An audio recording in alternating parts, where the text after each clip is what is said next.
Boa tarde, bem-vindos à última mesa desse seminário.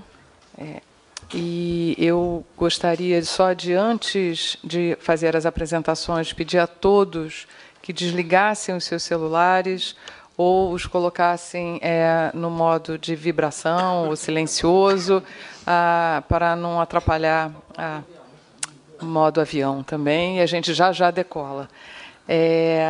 Eu queria apresentar os participantes dessa última mesa, que é denominada Perspectivas da Cooperação Sul-Sul, e eu vou apresentar pela ordem eu vou citar os nomes pela ordem de apresentação. Em primeiro lugar, João Brígido, do IPEA. Em segundo, Miguel Lenriel, da Flaxo Argentina. A seguir, Bruno Ayon, da Universidade Complutense de Madrid. Como debatedores, nós teremos o Rachun Roy, do IPC, a Miriam Saraiva, da UERJ, e, finalmente, o André de Mello e Souza, também do IPEA. Eu já fiz a combinação com todos sobre a ordem, o prazo que eles têm para fazer as suas apresentações, e eu passo agora a palavra a João Brígido. Obrigada. Boa tarde, senhores. Boa tarde, senhoras. Antes de mais nada, não. Cercando. E, antes de mais nada, agradecer aos promotores do evento e às professoras que me incluíram nesta mesa e falar da satisfação de rever alguns amigos e, durante esse dia e meio, me conscientizar que sabemos já de tudo. As coisas que eu tive que ver na execução da experiência que o IPEA tocou ano passado é que me deixam curioso de algumas questões que imaginarei compartilhar com vocês. Eu abri mão dos antecedentes, que hoje vimos o passeio que foi dado, histórico, dos antecedentes da questão da cooperação, tanto Norte-Sul quanto Sul-Sul, e me proponho a compartilhar o trabalho implantado ano passado, referente ao primeiro levantamento da cooperação brasileira no período de 2005-2009. Esse trabalho está disponível e brevemente ficará também em inglês. E um contexto que me merece destacar é o empenho feito pelo governo brasileiro de apoiar outros esforços referentes ao desenvolvimento. A ideia é compartilhar conhecimentos e experiências que estão disponíveis. Para aproveitar melhor o tempo, começo pelas lições que aprendemos. A primeira delas, uma multiplicidade de órgãos brasileiros, de entidades, de empresas, ministérios públicos que executam, que tocam as questões da cooperação. Essa demanda decorreu da Presidência da República, o Ministério das Relações Exteriores, e esse trabalho feito ano passado em articulação com a Agência Brasileira de Cooperação, ABC. E de duas organizações, nós trabalhamos durante o ano com 140 unidades do governo brasileiro. Se os senhores imaginarem uma média conservadora de 5, nós já estamos aí com 700 a 800 pessoas diretamente envolvidas só com a administração pública federal. E aí nós fomos descobrindo alguns dos aspectos de cada uma dessas atividades. Esse dia e meio vi das diferenças entre a relação Norte-Sul e Sul-Sul, mas na execução são muito parecidas.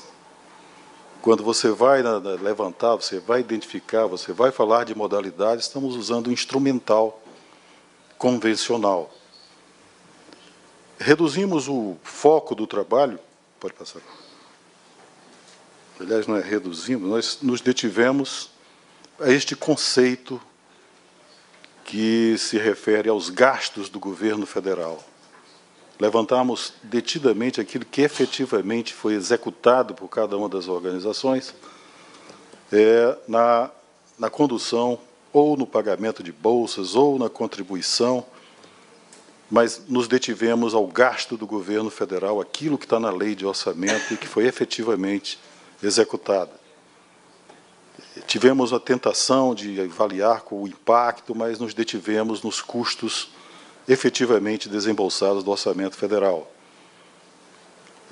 Isso nos levou para as modalidades... Desculpe, eu desliguei. Isso nos levou a ter que trabalhar com um corte nas leis de orçamento. Trabalhamos de 2005 a 2009. As leis de orçamento brasileiras são definidas pelo plano plurianual. Nós pegamos aí 3 anos e 2 anos de 2 planos em execução. Fim de uma administração, começo da outra. E levantamos para esses 5 anos do estudo o que efetivamente cada organização fez. Pode passar. Ele não contabilizou cooperação recebida. E um dos aprendizados do nosso levantamento foi chegar ao final de 2009, conscientes, levantando os números, eles existem, eles estão, de certa forma, desorganizados, e o primeiro trabalho foi de sistematização desses dados, desses números, desses registros de gastos, e vimos que já saímos da condição de receptor para promotor da cooperação. Em 2010, essa relação já era... Mas o Brasil se mantém como receptor e chamado doador emergente. Esses números são preliminares, esses números estão nos dando aí um retrabalho, mas, efetivamente, em termos, somos já hoje promotores da cooperação. Não se restringiu ao Sul-Sul, nós entramos no processo com o que existe. Então, muitas das coisas, vocês no texto vão ver que tem o registro de bolsas para países do Norte, tem uma série de atividades que envolvem ciência e tecnologia, na área de educação. Então, não há nenhuma exclusão dos dados da cooperação Norte-Sul. E nem todas aquelas denominadas de cooperação internacional. Nem tudo aquilo que constava com essa denominação nós tivemos que excluí-la. Por favor. As modalidades, é aí onde as coincidências vêm, para que haja comparabilidade, para que tenhamos uma linguagem que possibilite a comparação. Nós estamos com 6 operações, com 6 modalidades convencionais. E aí onde entrou a segunda grande lição é ver, a partir da cooperação da agência brasileira, nós precisamos organizar os dados. E aí eu, de novo, para ganhar tempo, no momento o IPEA trabalha na sistematização dos bancos de dados. Os registros nem sempre são muito claros, as descrições não são muito perfeitas, e isso está exigindo para o trabalho de 2010, que já iniciou, uma catalogação, um cadastramento do que está sendo feito por toda a administração pública federal. Ainda em 2010, no início de 2011, o governo federal autoriza os municípios brasileiros a atuarem na cooperação. Vocês imaginem, é um desafio, de novo, de com quem trabalhar, como trabalhar. Nem todos os 5.000 municípios vão reunir orçamento e condições, mas alguns deles poderosos, com universidades municipais, com uma atuação de fronteira razoável, que será agregado. As universidades e os governos estaduais, de certa forma, não atingimos plenamente. Então, o levantamento ficou nos ministérios, nos 140 que falamos, com um desafio de estruturar um método, uma metodologia de resgatar os registros de gastos. Mas temos consciência que, a longo prazo, nós vamos ter, segundo passo, verificar essas lições, esses exercícios que são apresentados na área de conhecimento. Que coisas estão sendo oferecidas? O que fazemos no primeiro levantamento está organizado. O segundo passo é como atuamos. E aí vocês, ao longo do próprio relatório, mostram que multilateral, bilateral, aparecem algumas com ênfase em triangulação, mas conhecendo os resultados propriamente ditos. A título de exemplo, e pelo mais simples, as operações de paz, nós fomos verificar que o Brasil participa de 13 operações de paz, mobiliza cerca de 4.000 militares fora nessas operações. E o destaque no relatório foi para o Haiti, para as operações de paz no Haiti, onde a Força Brasileira coordena o contingente militar. Mas aí, no Haiti, vimos que há uma quantidade razoável de organizações da sociedade civil brasileira, ONGs e outras, Ministério da Saúde, atuando no Haiti fora do que se chama operação de paz, mais articuladas. E isso foi lá identificado e verificando que essa atuação, embora articulada, são coisas diferentes. Nas operações de paz aparece a participação do Poder Legislativo. Quem autoriza, quem se posiciona inicialmente é a Presidência da República, mas a autorização e a prorrogação é feita pelo Congresso Nacional, diferentemente dos demais. Ainda nessa linha na área de refugiados do Brasil, identificou-se a participação de ONGs.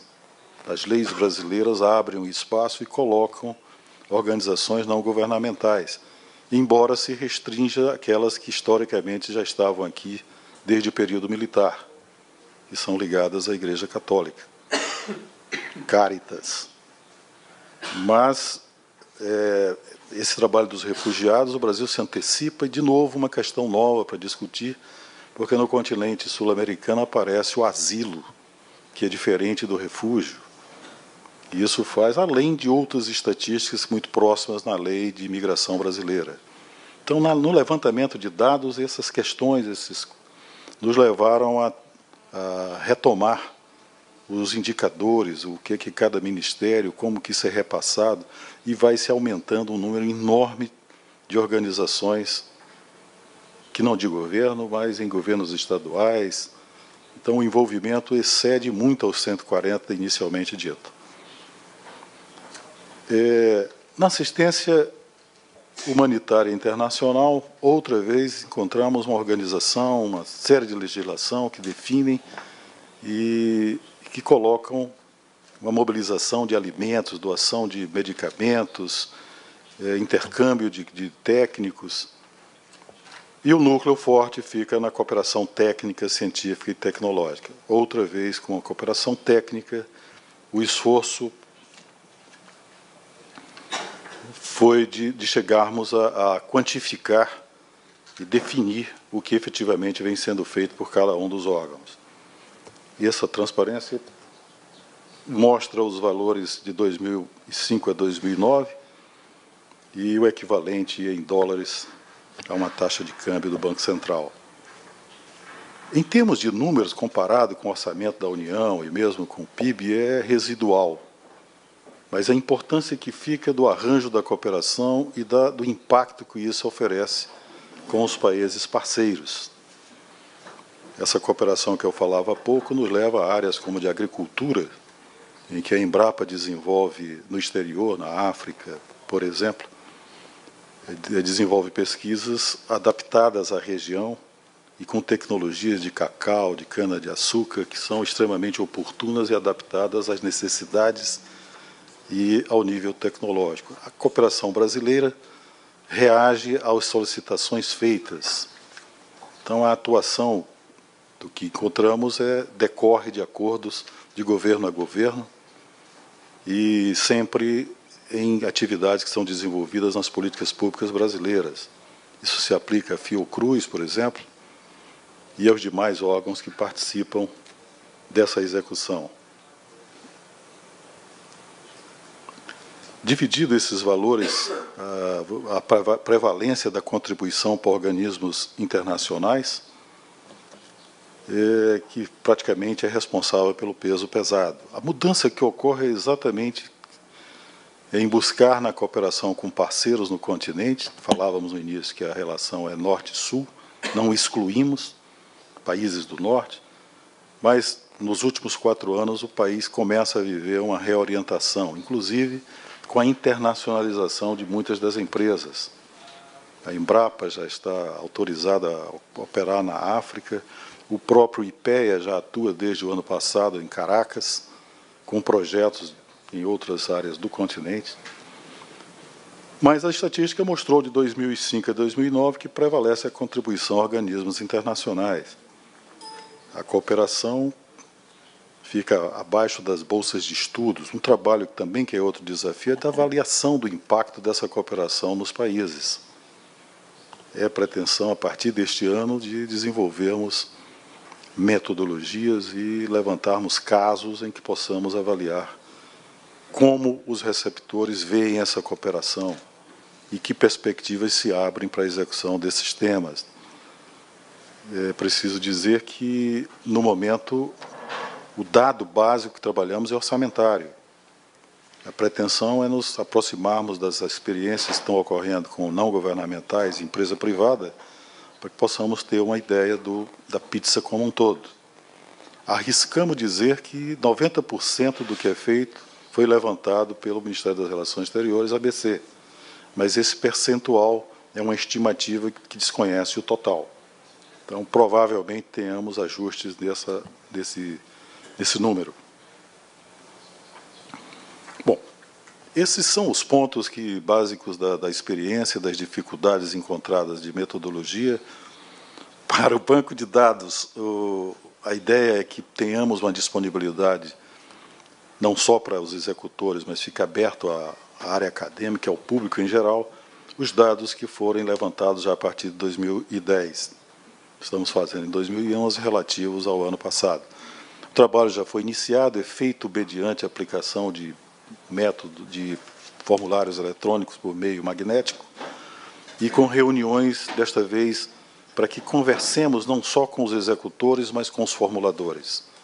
Isso nos leva, por exemplo, ao segmento de defesa, para que possamos conversar sobre tecnologias que são parte da cooperação com a África do Sul, por exemplo, ou na área de zoneamento no continente americano, ou algumas tecnologias militares ditas para a paz. Na ajuda humanitária, há um grupo de trabalho que pretende, que já fez algum progresso, para que essas transferências sejam feitas para as embaixadas brasileiras no local, de modo a estimular o consumo local. Em algumas dessas, por exemplo, no Haiti, essa é de certa forma, é uma ficção, porque não resta quase ofertas no nível local. Mas é um progresso, ao invés de fazermos despesas com frete, pudéssemos transformar isso para o nível local. A formação de quadros, encontramos no setor público todas as assessorias carentes de programas que possam rever e estruturar o que nós estamos chamando de cooperação. O entendimento feito no nível de execução do que é triangulação, os senhores não imaginam a variação de entendimentos. Desde a terceirização com alguns organismos das Nações Unidas, até a terceirização propriamente dita como o Japão, o Canadá, que está em curso, e segundo a ABC, nesse ano, bem acentuada e bem priorizada. O que é terceirização? O que discutir como cooperação para o desenvolvimento? O que é a cooperação brasileira para o desenvolvimento? Em que se distingue das demais? Esses são subtemas que têm ocupado, desde o final do relatório que nós estamos apresentando aos senhores, esse entendimento para que trabalhemos no setor público federal. O que se entende por esse desenvolvimento? Que impacto vem a alcançar? Nos detivemos com as estatísticas, com os números, com o resgate, de modo a que possamos assegurar a legitimidade e a proximidade do real. E esses outros temas mencionados são graduais, nós vamos avançar esse ano com o banco de dados e também na identificação de indicadores por cada ministério. Há uma tendência enorme, há um cuidado exagerado com a execução, porque confunde com a auditoria. Quando você começa a conversar essas coisas que eu tentei passar para os senhores, há um certo cuidado se não estão sendo auditados, se os procedimentos que são tomados, e aí há um grande esforço para descaracterizar. Não há nenhuma auditagem, não há um ranqueamento de quem é melhor ou pior. E a distância, de certa forma, o mundo que eu participei ontem e hoje de manhã, nós precisamos fazer pontes com o mundo da execução, e rápido. Precisamos cuidar desses quadros, desses entendimentos, porque creio que o IPE trabalha com o conhecimento. Nosso negócio é a difusão de conhecimento, a avaliação de políticas públicas e contribuir para os planos de desenvolvimento. Então, esse espaço da cooperação, o entendimento do que estamos fazendo, uma avaliação do que representa, e termino mencionando de bolsas de estudo, por exemplo. O que trazemos de estudantes africanos para o Brasil e o que oferecemos de cooperação técnica, por exemplo, em agropecuária, não necessariamente fazemos com que essas coisas sejam articuladas. Eu posso certamente está com um contingente de angolanos bem grande nas universidades, e estou desenvolvendo projetos de implantação de empresas de pesquisa com outro material humano. Então, um dos trabalhos que permeiam esse esforço é o de articular uma coisa com a outra. Formemos quadros que amanhã sejam os tomadores de decisão. Eu já fui informado dos 7 minutos, fico para o debate. Muito obrigado.